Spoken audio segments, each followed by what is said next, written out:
Hate to say it, but you're still fired. It's my pleasure to introduce the Honorable Mitch McConnell. Senator McConnell has served as the Senate Republican leader since 2006. Senator McConnell has united a diverse Republican conference under his leadership in order to defeat repeated Democrat attempts to pass legislation like Cap and Trade and Disclose Act. And he continues to lead Republican efforts to repeal Obamacare and pass a balanced budget amendment.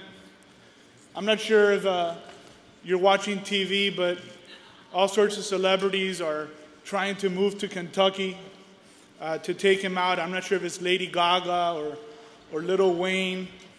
But there's only one celebrity that could win that seat, the Honorable Senate Republican leader, Mitch McConnell.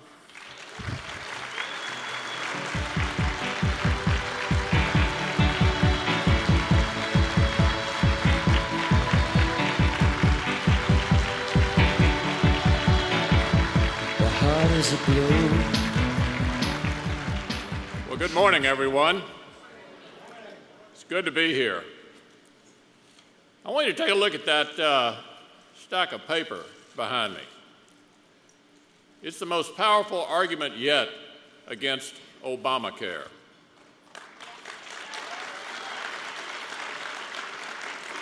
What you're seeing is 20,000 pages of rules and regulation.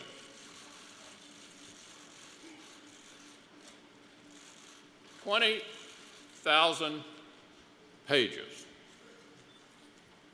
And if you think that's bad, wait till they try to fix it. On Wednesday, we had a vote in the Senate to defund this monstrosity. Every single Republican voted to defund Obamacare.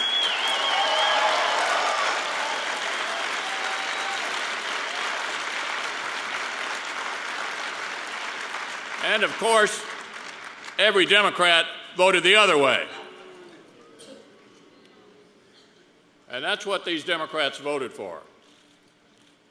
This monument to liberalism right here behind me. They're going to have a lot of fun explaining that to their constituents, I can tell you that. This law is a disaster. Anybody who thinks we've moved beyond it is dead wrong. Obamacare should be repealed, root and branch.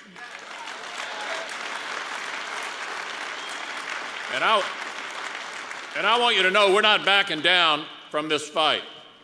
It's an honor to be here, always is. So I want to thank Al Cardenas for inviting me and for all the hard work he's put into this year's event. As usual, Al and his team have put together a fantastic slate of speakers. And in keeping with the theme of this year's CPAC, they've all asked us to point the way forward. That means there won't be a lot of looking back this year at CPAC. And speaking for myself, I couldn't be happier about that. We've had a tough election last November, and it's perfectly appropriate to study what happened. There are a lot of lessons to be learned and ideas to look at. But I bet you're like me. I'm a little tired of the hand-wringing. Conservatives were never meant to be part of the crybaby caucus. I know folks have a lot of opinions about what happened in November, but seriously, how many conferences and lunch panels do we really need to have about it? I'm starting to wonder if the caterers union is behind it. Now, you know, back home in Kentucky, parents have a way of teaching their kids about how to deal with adversity. If you get your tail whipped, you don't whine about it. You don't look for somebody to blame. You stand up and you punch back.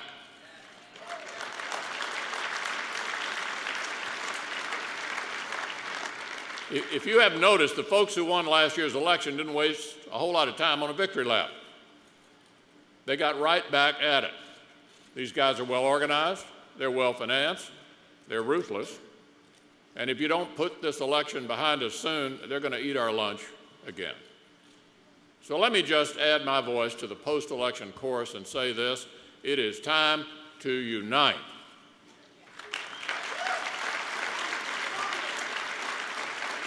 And it is time to get moving. If you've got good ideas, keep them coming. We always need new thinking in our party. But if you believe in conservative principles and you believe in your heart that the direction Barack Obama wants to take this country is wrong, it's time to stand up together and punch back.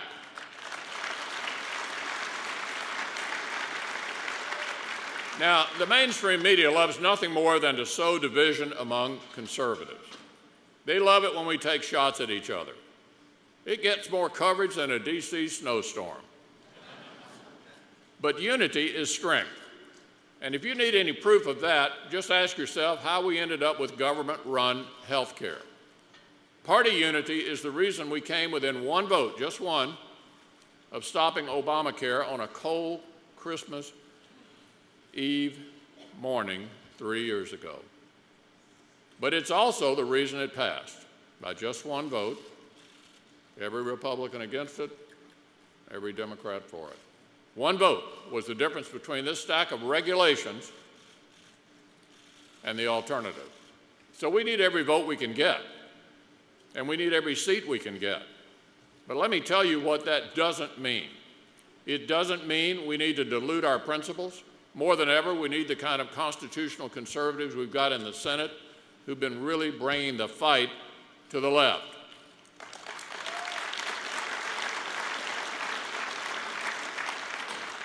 And I'm going to mention my Kentucky colleague Rand Paul as an example of that.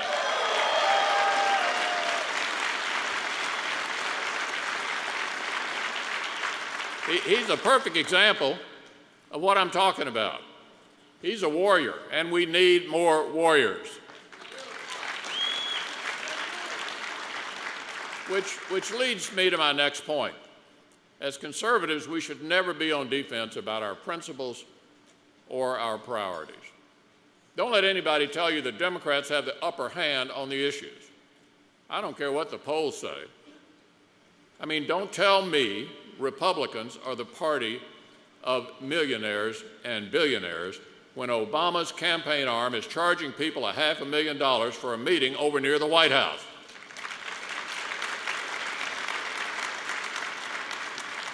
We all know his so-called Wall Street reforms are embraced by Wall Street but feared by Main Street. Fortune 500 CEOs embrace his tax hikes while small businesses shutter their windows. We're for millionaires and billionaires? Come on. Don't tell me Democrats are the ones looking out for working families. The only thing this administration's economic policies have accomplished when it comes to class is to ensure that the poor stay poor.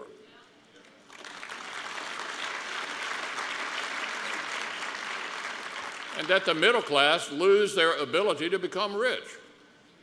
And that the richest among us are forever insulated by a government that protects them from failure.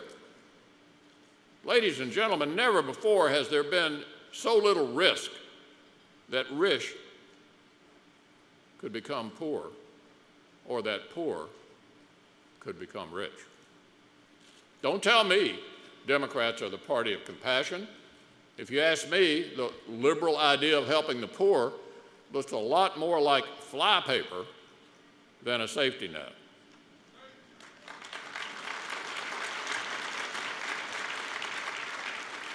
Look, we're concentrated on enabling dreams. They're focusing on managing expectations. So don't come to me with that. And don't tell me Republicans are out of ideas when the entire Democratic agenda was articulated during the Truman administration. I mean, we're living in the age of the iPad. And they haven't had a new idea since the days of the Studebaker. Don't tell me we're the party of intolerance when nearly 2 years before an election, some left-wing super PAC is sending out racist tweets about my wife for the supposed crime of being born in another country.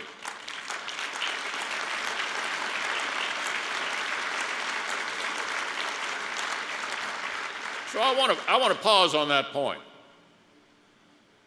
Let me tell you something about my wife. My wife, Elaine Chao, was the best labor secretary we ever had.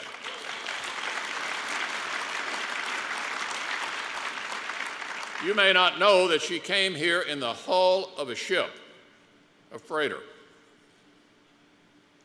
Her folks couldn't afford an airplane ticket. She was 8 years old when she got here. She couldn't speak a word of English. She worked hard her whole life pursuing a dream, and she achieved that dream. It's one of the principal reasons I fell in love with her. And it's the main reason she's a conservative. My wife is an American success story.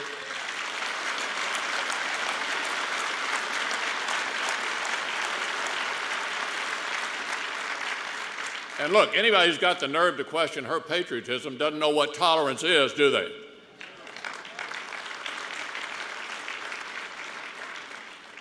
And don't tell me they're the party of education and choice.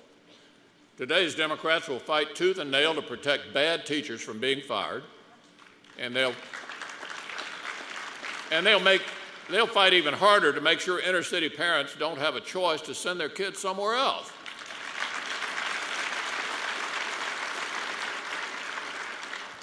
Don't tell me. The misery we see in so many cities in this country, especially among the poor, it isn't the result of the free market. It's a result of failed government programs. And we all know Detroit wasn't run by a Republican. And don't tell me Democrats represent the interests of young people. Washington Democrats stand around like a lookout guy at a bank robbery, pretending nothing's wrong, even as the Medicare and Social Security you're all paying for goes broke. Don't tell me today's Democrats are the party of fairness when public sector unions are getting benefits that are nearly 50% higher than the private sector.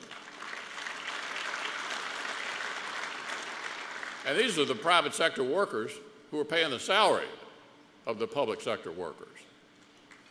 And they spend millions of those dollars on union dues that are used to attack anybody who dares to even question the logic of all of that. Finally, don't tell me Democrats are the party of the future when their presidential ticket for 2016 is shaping up to look like a rerun of the Golden Girls.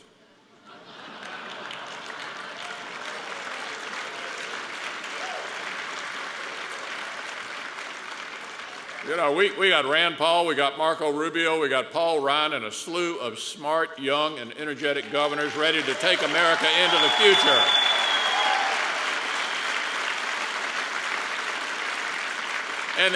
And the other guys, they got Hillary and Joe Biden.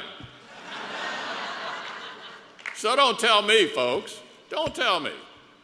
We are the party of compassion. We are the party of immigrants. We are the party of hardworking taxpayers. We are the party of mobility, opportunity, growth, life, liberty, optimism, and innovation.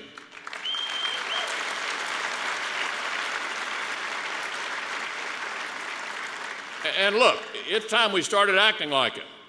And once we do, we'll have our comeback.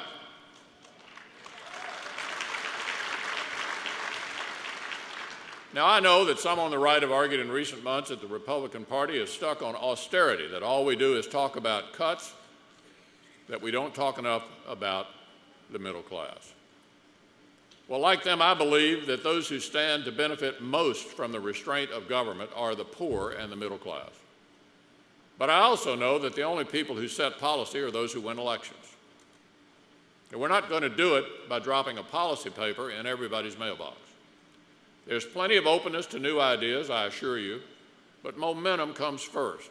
And over the past few weeks, we've seen how it's done, with small victories that become bigger ones, with conservatives who can articulate the enduring principles of constitutional conservatism and apply them to a rapidly changing society. Last week, Rand reminded the world that politics isn't just about tactics.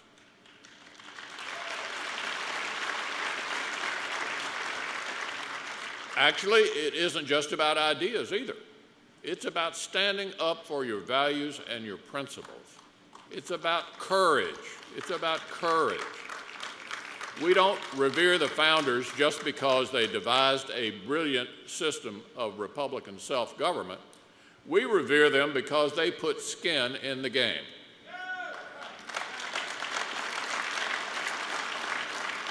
They taught us by example that this experiment in self-government would endure if courageous men and women continued to defend it. In season and out of season, that's what Rand reminded us last week, and it was truly inspiring.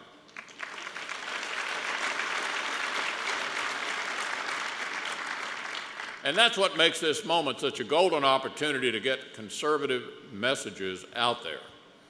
Because here's the dirty little secret about liberalism. It can't last. It cannot work. Look, we all know today's liberal has a two-word answer to every question: more government.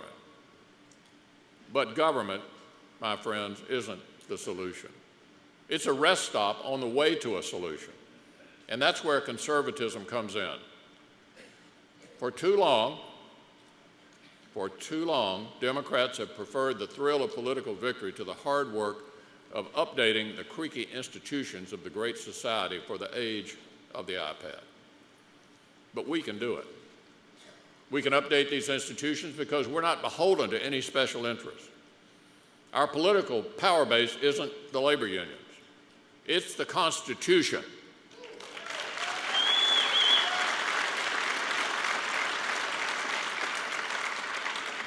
And look, that should give every one of us hope, not only for our party, but for our country. Because updating these institutions isn't just an economic imperative, it's a moral one. You and I know that the growth of government isn't a sign of political might, it's a sign that people are hurting out there. And government simply can't provide the answer to their problems. So in some ways, Obama's agenda has been making the conservative argument for us. And when the time comes for reform, and it will, we need to be ready with answers. But I completely reject the notion that we have a winning message for an electorate that doesn't exist anymore. Look, opportunity, growth, community, self-government, faith, family, life, innovation, choice, and freedom in all of its varieties. These things never lose their worth or their power to motivate and to inspire. Society may change, demographics may shift, but the principles that make us a free and prosperous society never do. And conservatives, we own these principles. We own them.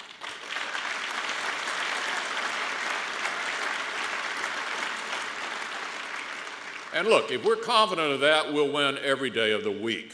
Friends, this is a moment of renewal. I truly believe it. I've been waging a fight on behalf of the First Amendment for a long time. It's been a tough battle, and most of the time, I've been in a very distinct minority.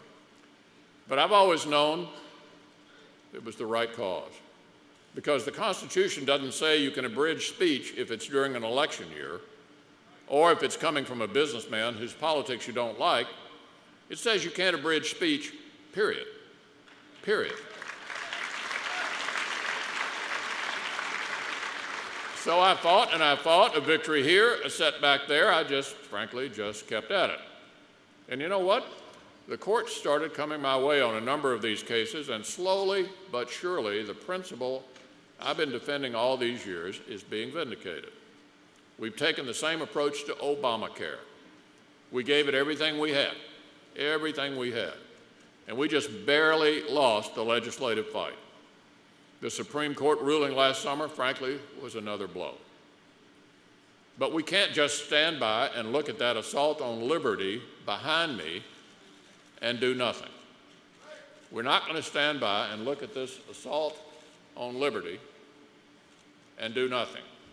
So, ladies and gentlemen, if there were ever a symbol of what we're fighting against, this tower right here is it.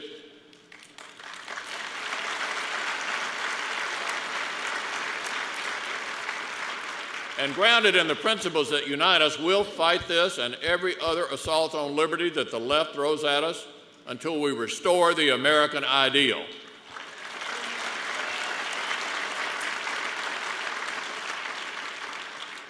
We may have to go around the media, their filter, to reach an audience.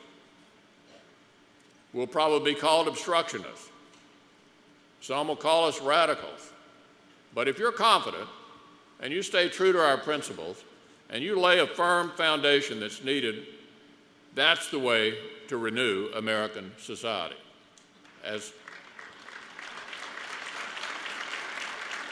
Because you see what happens, small victories lead to bigger victories.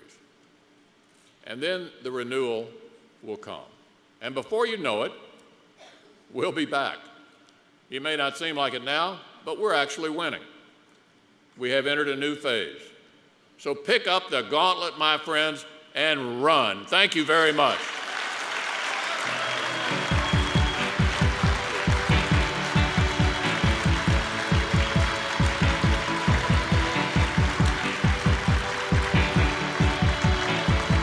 The heart is a blue, shoots up through the stony ground.